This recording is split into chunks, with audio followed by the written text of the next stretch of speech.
Hello friends, welcome to feed study circle.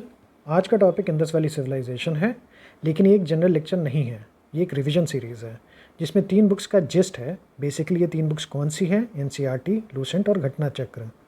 General lectures YouTube पे बहुत है। मेरा एम एक और ऐसा जनरल लेक्चर बनाना नहीं है, बल्कि एग्जामिनेशन पॉइंट ऑफ व्यू से इंडस वैली सिविलाइजेशन के जो सबसे इम्पॉर्टेंट पॉइंट्स हैं उन्हें एक ही प्लेटफॉर्म पे कॉम्प्रिहेंसिवली पुट करना है।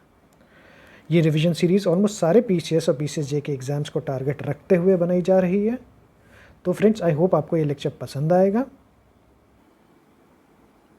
तो स्टार्ट करते हैं। सबसे पहले बेसिक्स की बात करते हैं। देखिए, जो भी कंपटीशन में होगा, चाहे वो पीसीएस का हो चाहे पीसीएसजे का हो, उसको थोड़ा बहुत आइडिया इंडस वैली सिविलाइजेशन का होगा कि उसका ओरिजिन क्या है, कैसे इंडस वैली सिविलाइजेशन का डिक्लाइन हुआ, या फॉर एग्जांपल मोहनजोदारो के कुछ स्पेशल फीचर्स, या हड़प्पा के, या ये जो आपका पशुपति महादेव सील है ये कहाँ पे मिली, ग्रैनरीज के बारे में, ग्रेट बाथ के बारे में, ये सारी चीज़ें ऑलमोस्ट आपको पता होंगी। तो मेरे इस लेक्चर का उद्देश्य ये है ही नहीं कि इन सारी चीज़ों को मैं जनरली कवर करूँ। मेरा उद्देश्य यहाँ पे ये है कि जो सबसे इम्पॉर्टेंट पॉइंट्स हैं, जो मैंने अभी अपने शुरुआत में भी बताया कि जो सबसे इम्पॉर्टेंट पॉइंट्स हैं, सिर्फ उनको मैं यहाँ पे पॉइंट वाइज डिस्कस करना चाहता हूँ। मैंने घटना चक्र देखी, मैंने एनसीईआरटी देखी, मैंने लूसेंट देखी, तो उनमें से जो मुझे सबसे इम्पॉर्टेंट पॉइंट्स लगे हैं वो मैं इस लेक्चर में अपने पुट कर रहा हूँ। तो फिर स्टार्ट करते हैं। ठीक है, सबसे पहले तो बेसिक ही चीज़ ये है कि आपको पता है कि मतलब हड़प्पन सिविलाइजेशन के कॉन्टेम्प्रेरी सिविलाइजेशंस कौन कौन सी थी। तो वो इजिप्शियन सिविलाइजेशन थी, मेसोपोटामियन थी और चाइनीज़ थी। ये बेसिक चीज़ आई होप सबको ही पता है।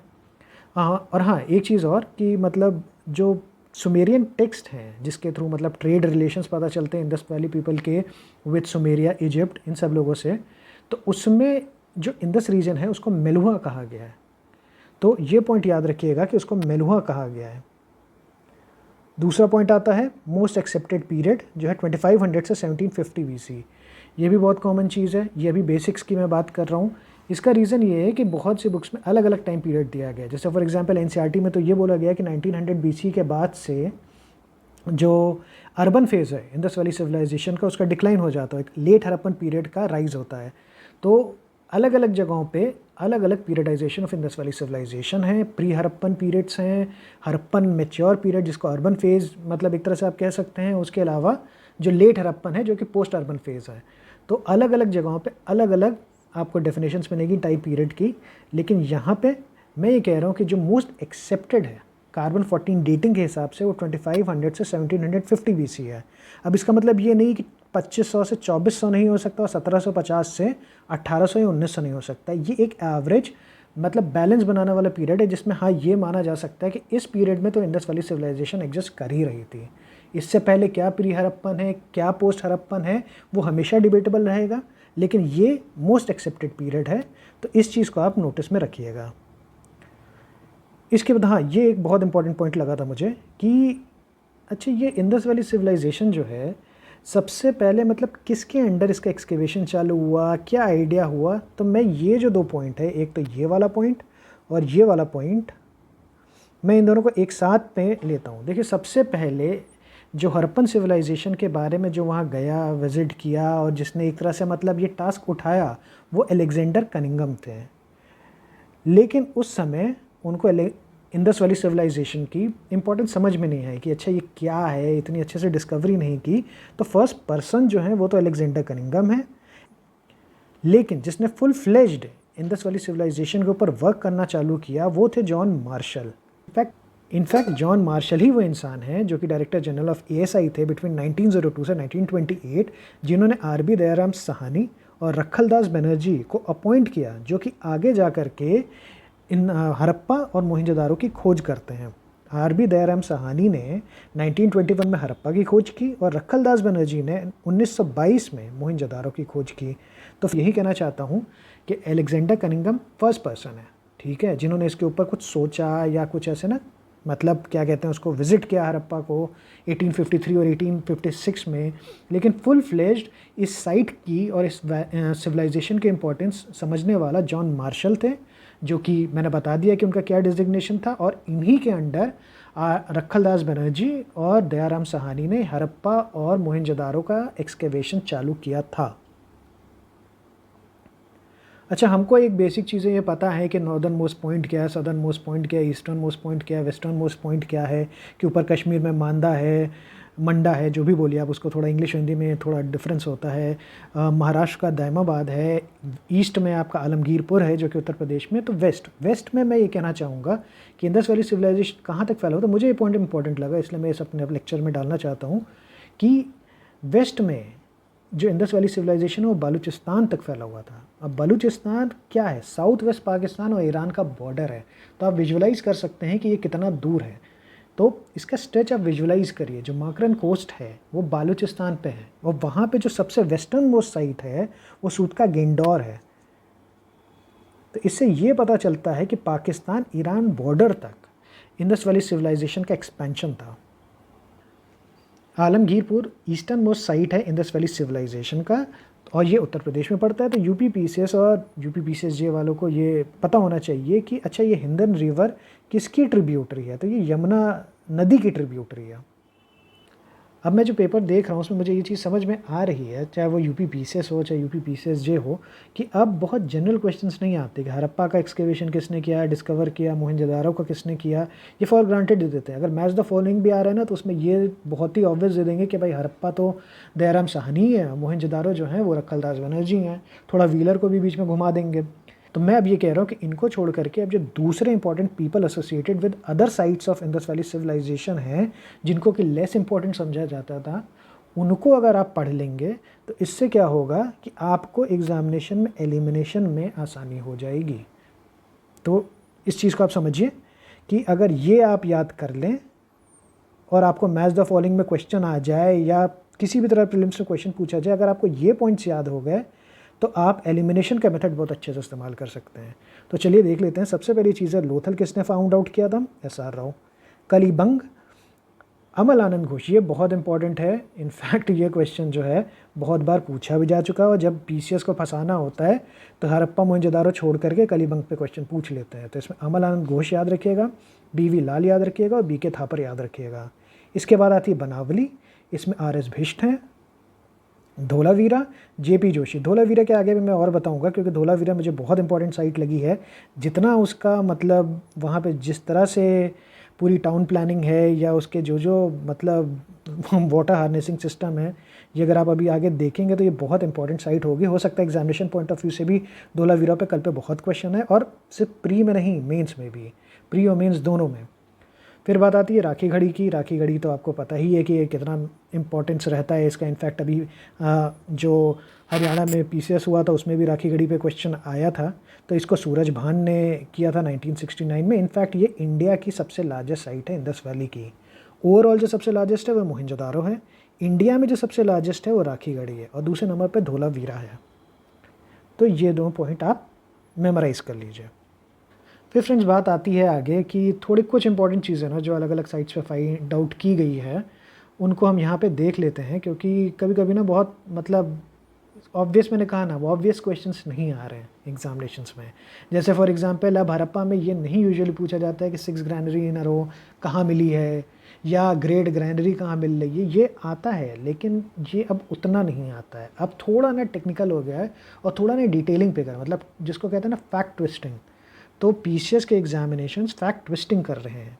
अब मैं पीसीएसजे का भी बताऊं। अब पीसीएसजे का आखिरी जो पेपर आया था यूपी का, वो 2018 में आया था। तब पेपर तब भी ठीक ठाक चलते थे, लेकिन उसके बाद से पीसीएसजे का कोई एग्जामिनेशन आया नहीं है।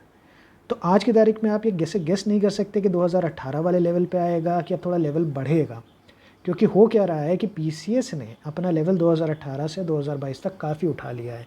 अगर आप नेचर ऑफ क्वेश्चंस देखेंगे तो ऑन अ डिफ़िकल्ट लेवल आने लगे हैं। अब अचानक से पीसीएसजे में जब जीएस का पेपर आएगा और वो डिफ़िकल्ट आ जाए, तो आपको लगेगा यार कि ये तो हमें एक्सपीरियंस ही नहीं है। इसलिए मैं बिफोर एंड बोल रहा हूँ कि थोड़ा ना अपना गेम जो है ना अप कर लीजिए, लेवल जो है ना वो 1-2 लेवल बढ़ा लीजिए, क्योंकि हो सकता है कि पेपर ना थोड़ा ट्रिकी या थोड़ा डिफ़िकल्ट आए। डिफ़िकल्ट जो आता है उसमें ना क्या होता है कि फैक्ट ट्विस्टिंग करते हैं। मैंने वही बोला, मोहनजोदारो हड़प्पा छोड़ करके लोथल और धोलावीरे के पूछ लेंगे कि भैया ये किसने फाइंड आउट किया। तो वैसे ही मैं कहना चाहता हूँ कि इस हिसाब से भी कहाँ क्या क्या चीज़ें मिली हैं, उसके हिसाब से जो थोड़ा डिफरेंट है, जहाँ पे फैक्ट ट्विस्टिंग कर सकता है आयोग, उन पॉइंट्स को मैंने इस अपने लेक्चर में इंक्लूड किया है। जैसे फॉर एग्जांपल सिमेट्री R37H, ये एक क्वेश्चन है जो मैंने देखा पूछा गया है, और ये थोड़ा सा ऐसा है क्योंकि आप इसमें मोहनजोदारो हड़प्पा में कंफ्यूज होंगे। तो सिमेट्री R37H हड़प्पा। दूसरी चीज़ मोहनजोदारो के सामने मैंने देखी क्यों यहाँ पे ऐसे क्वेश्चन मार्क्स लगाएं, इससे लगाए हैं क्योंकि ऑलमोस्ट जितनी भी इंपॉर्टेंट बिल्डिंग्स हैं हड़प्पन सिविलाइजेशन की वो मोहनजोदारो में मिलती हैं। इसलिए थोड़ा ना इस तरह से आप याद कर लीजिएगा। जैसे फॉर एग्जांपल मैं आपको एग्जांपल दूं कि सबसे क्या है, जैसे great granary Mohenjodaro, great bath Mohenjodaro, जो वो bronze image of that dancer है जो ब्रॉन्ज गर्ल जिसको बोलते हैं वो भी मोहनजोदारो। इसके अलावा जो स्टेटाइट इमेज है ऑफ अ बियर्डेड मैन वो भी मोहनजोदारो। ठीक है, जो सील्स है सबसे ज़्यादा वो भी मोहनजोदारो। तो एक तरह से याद रखिएगा जितनी भी ऑलमोस्ट इंपॉर्टेंट चीज़ हैं, इफ़ नॉट स्टेटेड अदरवाइज, तो वो सब मोहनजोदारो में है। ठीक है, चलिए तीसरी चीज़ आती है, ये बहुत कॉमन क्वेश्चन है जिसको बोलते हैं सिटी विदाउट अ सिटाडेल, किसे बोलते हैं? तो ये चन्हूदारो है।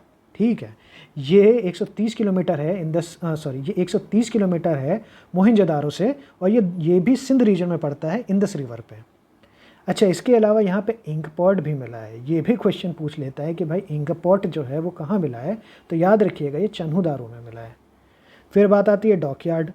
अब डॉकयार्ड तो पता है सबको, लोथल है। इसमें मतलब मैं ज़्यादा बोलना नहीं चाहूँगा, ये ऑलमोस्ट सबको ही पता होगा। इनफैक्ट राइस वाला भी जो कॉन्सेप्ट है वो यहाँ पे और रंगपुर में मिला है। लेकिन इसके अलावा जो इम्पोर्टेंट पॉइंट है कि यहाँ पे ना पर्शियन, ईरानियन, बहरीनियन सील्स बहुत मिली हैं। कहाँ पे? लोथल में। और आइवरी स्केल भी एक क्वेश्चन आया है ROARO में 2014-15 में, तो इसलिए मुझे लगा मुझे ये इंक्लूड कर लेना चाहिए क्योंकि आइवरी स्केल कहाँ पे मिला है? लोथल में। ठीक है, अच्छा ये भी पॉइंट सबको पता है, प्लोड फील्ड या प्री हड़प्पन साइट कहाँ पे है? तो ये कलीबंग है। ठीक है, फिर आते बोन्स ऑफ अ हॉर्स। देखिए एक जगह अभी तक, मैं टिल डेट इसलिए बोल रहा हूँ कि अभी तक, क्योंकि अभी तक हम ये नहीं कह सकते कि फाइनली इंडस वैली सिविलाइजेशन के बारे में ना हमें सब कुछ पता चल गया है, लेकिन जितनी जितनी जगहों पे एक्सकवेशन हुआ है वहाँ पे सिर्फ एक जगह ऐसी है जहाँ पे हमें बोन्स ऑफ हॉर्स मिले हैं, और उसका नाम है सुरकोतड़ा, जो कि कच्छ डिस्ट्रिक्ट में है, गुजरात। तो ये पॉइंट आप याद रखिएगा, सिर्फ एक साइट है। ठीक है, जहाँ पे एक्चुअली बोन मिले हैं, मतलब वो सुरकोतड़ा है, कच्छ डिस्ट्रिक्ट, गुजरात में। ठीक है, चलिए आगे बढ़ते हैं। हाँ, ये मैं बोल रहा था धोलावीरा।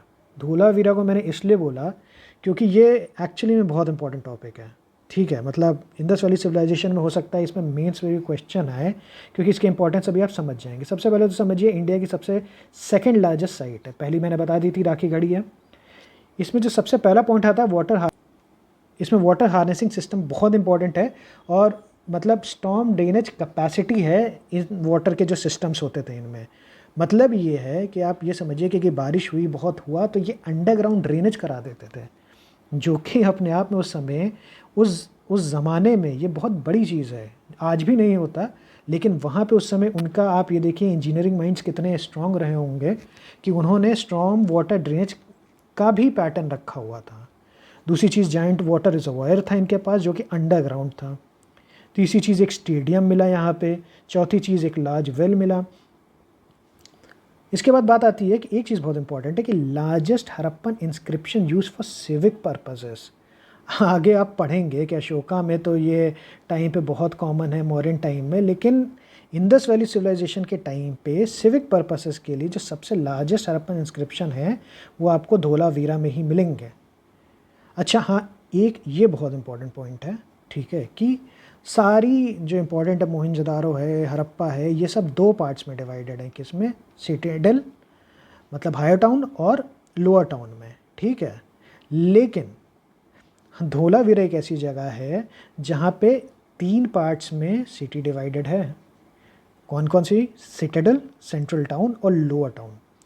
तो ये याद रखिएगा, धोलावीरा इसलिए इंपॉर्टेंट है, स्पेशली ये पॉइंट कि कौन सी ऐसी सिटी है जो कि 3 पार्ट्स में डिवाइडेड है, तो वो धोलावीरा है। और एक और, ये largest largest Harappan inscription for civic purposes कहाँ है?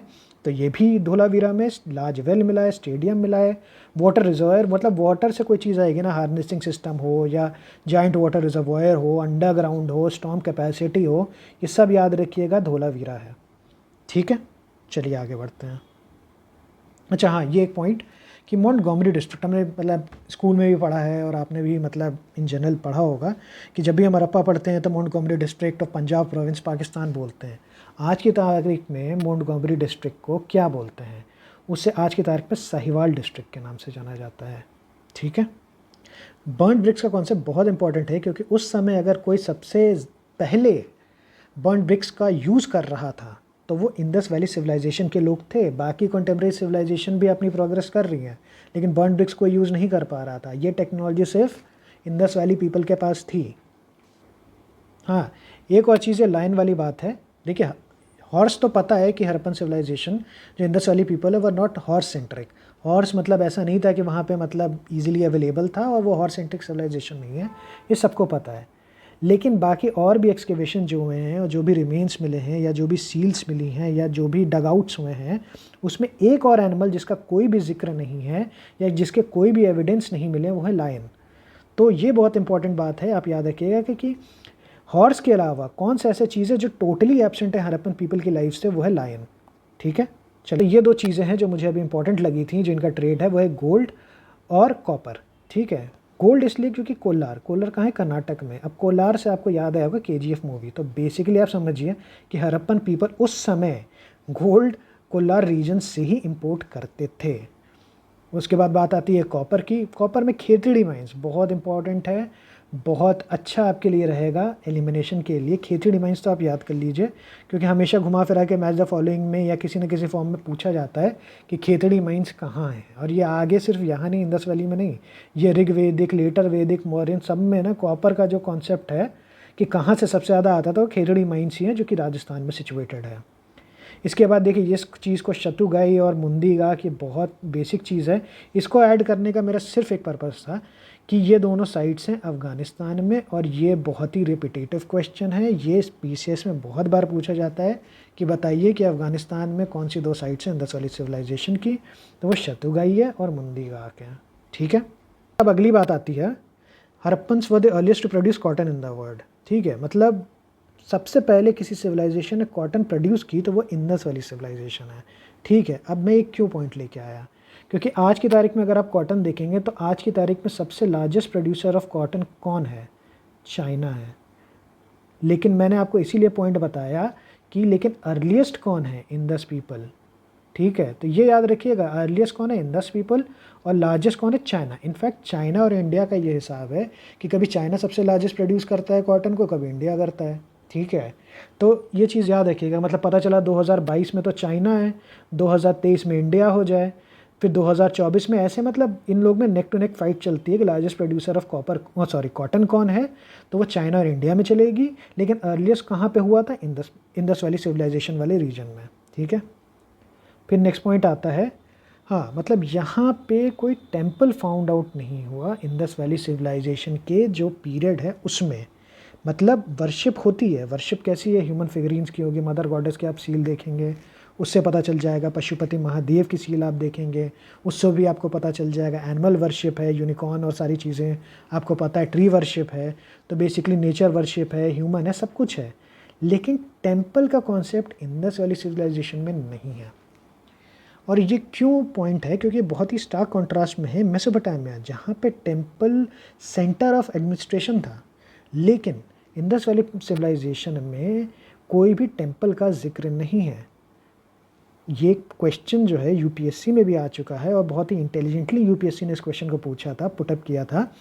तो मैं अब ये बताना चाहता हूँ कि आप इस बात को बहुत अच्छे से समझ लीजिए कि टेम्पल का कोई जिक्र नहीं है टिल डेट। मैं बार बार टिल डेट बोलता हूँ। मान लीजिए 50 साल बाद कोई एक्सकवेशन हो, उसमें कोई एक ग्रुप ऑफ टेम्पल्स मिल जाए, तो ये पूरी थ्योरी चेंज हो जाएगी। लेकिन आज की तारीख में क्या है कि अभी तक कोई भी टेम्पल इंडस वैली सिविलाइजेशन में फाइंड आउट नहीं किया गया है। तो ये है। हाँ, इसी से एक पॉइंट और याद आता था कि मतलब अगर जैसे सुमेरियन सिविलाइजेशन है जहाँ पे टेम्पल सेंटर ऑफ मतलब एडमिनिस्ट्रेशन है, तो इंडस में कौन है? इंडस वैली रीजन में।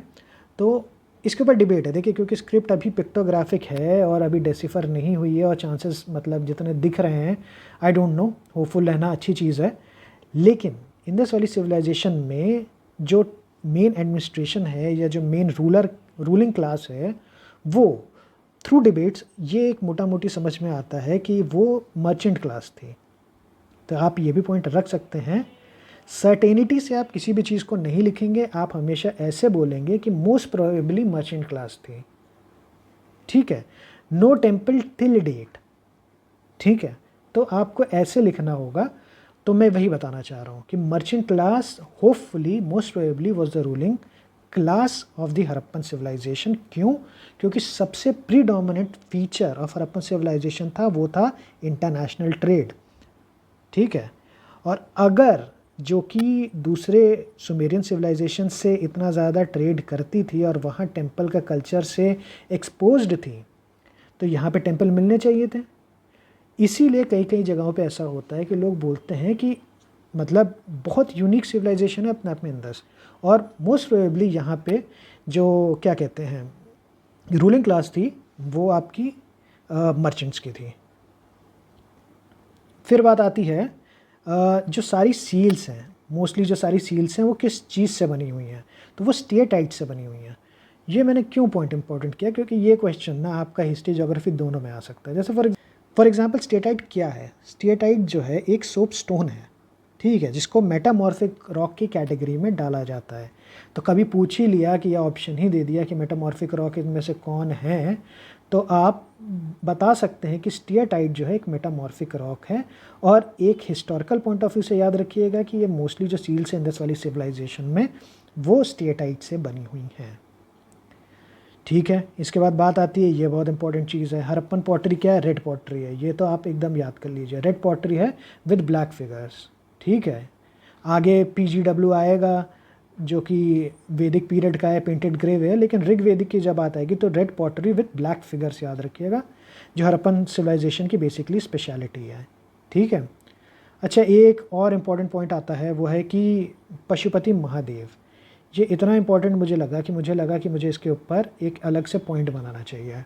देखिए मैंने और ज़्यादा चीज़ नहीं बनाई क्योंकि वो बहुत नोन है, मैं कुछ चीज़ें ऐसे करना चाहूँगा क्योंकि नेचर ऑफ एग्जामिनेशंस आजकल इतने डाइवर्स हो गए हैं। तो उस हिसाब से देखिए ये पॉइंट है। सबसे पहली पॉइंट क्या है कि इसको किसने आइडेंटिफाई किया as a proto Shiva form of worship, जो कि early form of Shiva worship है, वो जॉन मार्शल ही हैं। ठीक है, मैंने बोला था डायरेक्टर जनरल ऑफ ASI कब 1902-1928। ठीक है, चलिए ये हो गया। हाँ, अब ये याद रखिएगा पशुपति महादेव में ये 3 फेज्ड है। ठीक है, 2 फेज नहीं, 1 फेज नहीं, 3 फेज्ड हैं। ठीक है, किस पोजीशन में बैठे हैं, किस पोस्चर में, तो वो योगिक पोस्चर है। ठीक है, और अच्छा अब आपको तो ये पता होगा राइनोसरस, बफेलो, एलिफेंट, टाइगर सब पता है, लेकिन अब मैं कह रहा हूँ जैसे पीसेस में क्वेश्चन आता पूछ देता राइट साइड में कौन बैठा है, लेफ्ट साइड में कौन बैठा है। तो राइट साइड में राइनोसरस बैठा है और बफेलो है, और लेफ्ट साइड में एलिफेंट है और टाइगर है, और एट लास्ट फीट पे क्या है, तो 2 डियर हैं। तो याद रखिएगा राइट साइड पे राइनोसरस, बफेलो, लेफ्ट साइड पे एलिफेंट, टाइगर, और at feet of Pashupati Mahadev are 2 deers. ठीक है, अच्छा एक ये इंपॉर्टेंट पॉइंट मुझे लगा बहुत इंपॉर्टेंट है, ये NCERT में भी अच्छे से डिस्कस किया गया है, वो है कि such monuments and buildings symbolised the ability of ruling class to mobilise labour and collect taxes. ठीक है, अच्छा ये पॉइंट क्यों मैंने इस्तेमाल किया कि अब देखिए, अब जब आप देखते हैं ग्रेट बाथ को, ग्रेट ग्रैनरी को, और भी सिटाडेल को देखते हैं, फोर्टिफाइड सिटी देखते हैं, ऐसे टाउन प्लानिंग देखते हैं, तो दिमाग में ज़रूर आता होगा ना कि ये रूलिंग क्लास कोई कंस्ट्रक्शन कर रहा होगा ना। अब ये कंस्ट्रक्शन जब कर रहा होगा तो एक ऑर्गेनाइज सिस्टम होगा जिसके थ्रू कंस्ट्रक्शन होगा, क्योंकि जो करेगा उसे अपने लेबर का मतलब रिटर्न चाहिए, तो उसको वेज कैसे दिया जाएगा, है ना। तो मतलब कहीं ना कहीं एक तरह से ये हिंट है कि टैक्सेशन का कलेक्शन होता था। अब ये कैसे होता था? अब देखिए, क्योंकि कॉइनेज तो था नहीं, है ना, currency was not in circulation, mostly barter system था। ठीक है, तो फिर पॉइंट ये आता है कि कैसे हुआ। तो मुझे एक चीज़ यही इसमें जब मैंने पढ़ी तो मुझे समझ में आई, और ये NCERT में बहुत अच्छे से मेंशन्ड है कि ग्रैनरी इसी काम के लिए हो सकती है, चाहे वो मोहनजोदारो की हो, चाहे वो हड़प्पा की हो। जो सीरियल्स थे उनको कलेक्ट कर करके इन ग्रैनरीज में स्टोर किया जाता था, और मे बी उन्हीं को एज अ वेज अपने कंस्ट्रक्शन के लिए, जो लेबर के लिए जो लेबरस मतलब जो अपना लेबर दे रहे हैं उनको as a payment of wages किया जाता था। इसीलिए जो आपके ग्रैनरीज हैं उनका कंस्ट्रक्शन हुआ।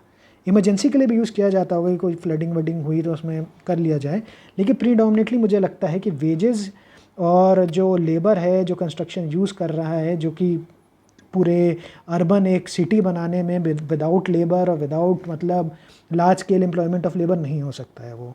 तो उस चीज़ को करने के लिए टैक्सेशन जो है वो एक बार्टर, क्योंकि बार्टर सिस्टम था, वो एक मतलब कलेक्शन ऑफ सीरियल्स के फॉर्म में हुआ, वो ग्रैनरीज में स्टोर हुआ और ग्रैनरीज में ही as a payment of dues किया जाता था इन फॉर्म्स ऑफ सीरियल्स। तो फ्रेंड्स, आई होप आपको हमारा लेक्चर पसंद आया होगा। We are a new channel, अगर आपको हमारा काम पसंद आए तो प्लीज़ हमें लाइक और सब्सक्राइब करें।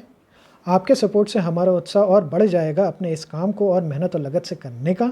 हमारा टारगेट यही है कि एक टाइम बाउंड मैनर में हम PCS और PCSJ का सारा रेलेवेंट कंटेंट इस चैनल पे अपलोड कर दें। तो friends, thank you, it was a pleasure talking to you.